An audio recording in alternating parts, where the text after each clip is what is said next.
दोस्तों drama serial दुलाब जे next episode में मुराद खे कीअं हाणे बदनाम कयो वेंदो, वरी गेम खेॾी पई वञे। दोस्तों मां ॿुधाईंदो हलां त राज़न वारनि ककर वारनि खे शाहनवाज़ खान पढ़ाए मोकिलींदो, चवंदो वञो तव्हां सिधो मुराद वटि आहे, उन खे चओ उन जी भेण किथे आहे, सोडल किथे आहे।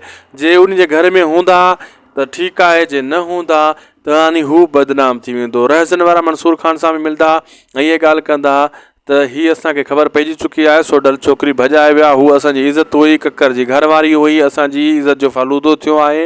हाणे असां विढ़ंदासीं, असांजी इज़त जो पलान केरु ॾींदो, छो त निकाह में हुई, ककर जे निकाह में हुई, त सोडल इहो क़दम खयों आहे।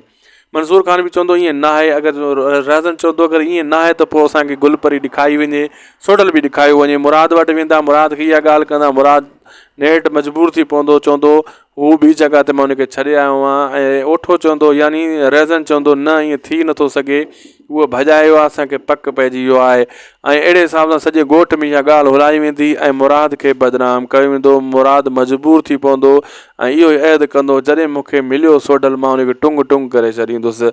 ऐं हू त कोन मञंदो मुराद इहा ॻाल्हि, लेकिन राज़न बि कोन मञंदो। राज़न इहा ई ॻाल्हि कंदो, छोकिरी वई ऐं गुलपरी खे खणी वियो सोडल।